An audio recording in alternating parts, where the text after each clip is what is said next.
Hello friends, स्वागत है आपका अपने YouTube चैनल में। दोस्तों, मेरा नाम है आशुतोष पांडे और आप देख रहे हो आपका फेवरेट यूट्यूब चैनल दिव्यांग साथी।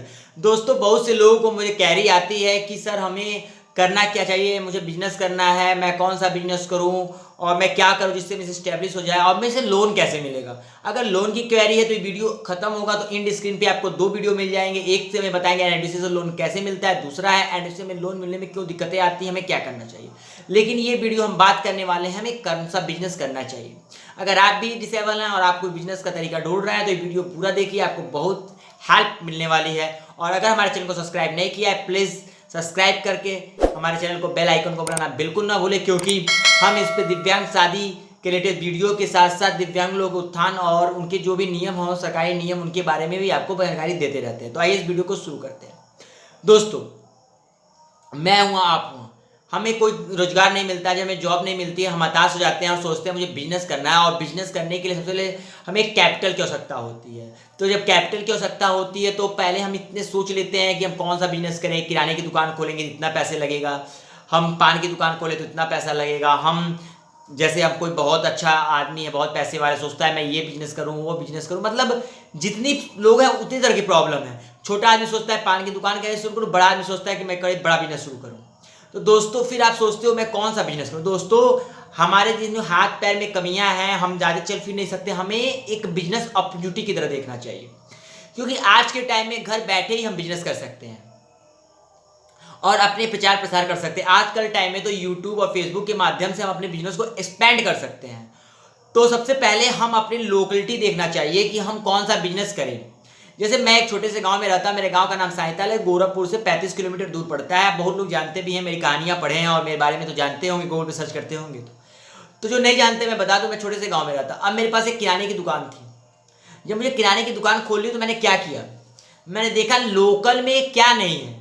मैंने देखा लोकल में सिर्फ होलसेल का, कोई जो गुमती वाले लोग हैं उनको सामान देने के लिए होलसेल की कोई दुकान नहीं है। मैंने किराने की दुकान क्यों ना खोली, किराने की दुकान में कम पैसे में खुल जाता है, मतलब 70-80 हज़ार में किराने की दुकान खुल जाती। पर मैंने ऐसा सोचा कि मैं 40 से 30 हज़ार रुपये में कोई बिजनेस शुरू करूँ कि जो छोटी गुमती वाले हैं ना, मैंने कहा सामान ले जाएंगे, जैसे क्रैक्स ले जाते हैं, टॉफी ले जाते हैं, बिस्कुट ले जाते हैं। उसमें क्या होता है 500-600 का सामान ले जाएंगे, 20-25 रुपया 30 रुपया बन जाएगा, पर पैसे क्या आएंगे, ज़्यादा आएगा।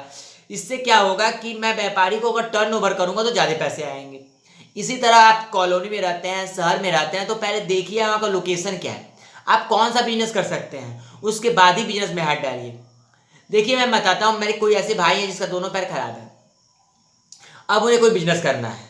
अब उनसे कोई बोल दिया कि सर आप इस चीज़ का बिजनेस कर लो, मान लीजिए उन्होंने कह दिया हाँ हार्डवेयर की दुकान खोल लो, तो उनके लिए हार्डवेयर की दुकान चलाना कोई मुश्किल नहीं है, पर उनके लिए मुश्किल हो सकता है क्योंकि जो भी उनके सामान होंगे मंगाना पड़ेगा। ट्रक है, ड्राइवर है, ट्रैक्टर है, टाली है, बहुत से अरेंजमेंट करना पड़ता है। तो अगर उनका दोनों पैर खराब है तो उनके लिए दिक्कत होगी। लेकिन उनके लिए किराने का बिजनेस सबसे बेस्ट तरीका है, क्योंकि खाने वाली चीज़ों की कभी कमी नहीं होगी।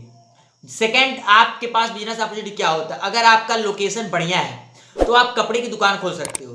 अब आपके दिमाग में आएगा कपड़े की दुकान खोलने के लिए ज़्यादा पैसा चाहिए, नहीं, देखिए कि वहाँ पे मतलब स्कोप किस चीज़ का है। अगर बहुत ही अनडेवलप एरिया है तो उस हिसाब से सामान रखिए। इसमें क्या होगा, आप डिसेबल भाई लोग एक बार सामान लाते हैं और कपड़े की जो बिजनेस होता है उसमें 50% मार्जिन होती है। तो इस तरह आप अपने बिजनेस को क्रेडिट करिए। अगर आपके अगल बगल कोई स्कूल है तो बच्चों की चीज़ें रखिए। आप सोचेंगे बच्चों के स्कूल में कापी किताब मिल जाता है, कापी किताब मिलने के बाद भी बच्चों की बहुत सी फरमाइशें होती हैं जो स्कूल में नहीं मिलती है। तो उस स्कूल रिलेटिव आप बिजनेस शुरू कर सकते हैं। जैसे स्टेशनरी के सामान के अलावा भी कोई सामान रख सकते हैं, उस बिजनेस को आप इस्टेब्लिश कर सकते हैं, आगे बढ़ा सकते हैं। तो इस तरह आप पहले बिजनेस के बारे में सोचिए आप कौन सा बिजनेस कर सकते हैं। अच्छा, आपने सोच लिया मैं कौन सा बिजनेस कर सकता हूँ, उसके बाद अगला स्टेप क्या होता है, अगला स्टेप होता है आपकी कैपिटल। आप सोचते हो कि ये बिजनेस करूंगा मुझे इतना पैसा चाहिए, वो बिजनेस करूंगा इतना पैसा चाहिए, अब आप लोन के पीछे भागते हो। दोस्तों एक बात बताओ, अगर आपको बैंक ने लोन दे ही दिया, अगर बैंक लोन दे दिया, पापा मम्मी लोन दे ही दिए, अगर वो बिजनेस को अच्छे से सीखोगे नहीं तो बिजनेस को आगे कैसे बढ़ाओगे। तो लोन के पीछे मत भागो। सबसे पहले अगर आपकी कैपेसिटी 30,000 रुपये खर्च करने की दुकान में, तो सिर्फ 15,000 से दुकान शुरू करो। अब 15,000 से दुकान में सोचोगे मैं क्या क्या लाऊं। दोस्तों 15,000 में आप बहुत कुछ ला सकते हो। जो गुमती की दुकानें होती हैं उसे 15 से 20,000 के सामान होता है। पहले आप 10 से 15,000 का सामान लाओगे तो आपको ये पता चलेगा कि किस चीज़ की मांग है। जिस चीज़ की मांग है उस चीज़ को सामान लाओ।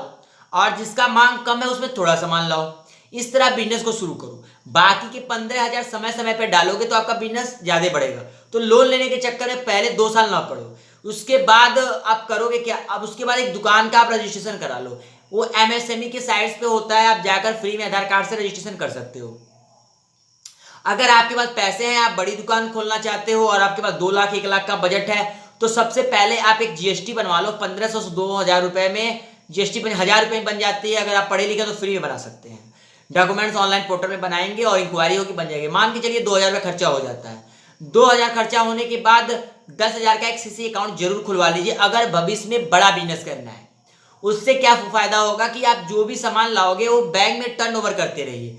जब बैंक से टर्नओवर करेंगे तब तो आपको लोन मिलना बहुत ही आसान हो जाएगा भविष्य के लिए। आप सोचते हो मैं क्यों लोन लूं, मतलब मैं जब लोन लेने जाओगे बैंक लोन क्यों देगी, लेकिन अगर आप करंट अकाउंट खोलोगे तो 2 लाख 2.5 लाख का लोन आपको जब भी मिल जाएगा। क्योंकि 1 लाख की दुकान है तो दिन भर में 10,000 नहीं तो 5,000 नहीं 2,000 3,000 का सेलिंग होता है। अगर 3,000 आप डालते हैं 3,000 निकालते हैं तो आपकी सेलिंग कितनी हुई, 6,000 रुपए की। महीने में अगर 25 दिन बैंक रहेगा तो आपका 1.5 लाख का टर्नओवर हो गया।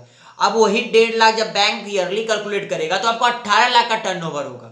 और जब 18 लाख का टर्नओवर होगा तो 2 लाख तो हंसते हंसते देगा भैया। 10% क्या 50% लोन दे देगा, लेकिन 20% यानी आपको 3,60,000 लोन बैंक बिना सिक्योरिटी का देगा आपको। तो इस तरह लोन लेंगे तो आप बिजनेस को स्टैब्लिश कर सकते हैं और बहुत आगे तक जा सकते हैं। तो दोस्तों अगर आप चाहते हैं कि कोई आपको बिजनेस आइडिया, आप अपने लोकेशन के बारे में मुझे कमेंट बॉक्स में लिख दे और मैं उसकी हेल्प करूंगा। अगर किसी डिसेबल भाई की शादी होने में प्रॉब्लम आ रही है वो भी मुझे संपर्क कर सकता है। मुझे शादी खोजने का हम पूरी कोशिश करेंगे। क्यों, हम भगवान नहीं है हमें 100% शादियाँ खोज दे, पर हम दिन रात मेहनत करते हैं आपके लिए और आपके लिए अच्छा रिश्ता खोजने का काम करती है हमारी संस्था और करती रहेगी। दोस्तों बस एक अपना एक आपसे विश है कि अगर हमारे चैनल को अपने दोस्तों को शेयर नहीं किया प्लीज़ उनको शेयर भी कर दीजिए। क्योंकि अगर आपका शेयर करेंगे और वो वीडियो देखेंगे और हमारे चैनल को सब्सक्राइब करेंगे हमें बहुत सी खुशी होती है। इससे हमें काम करने का मन करेगा और काम करने का मन करेगा तो आपके लिए बहुत ढेर सारे आइडियाज़ हम लेकर आते रहेंगे।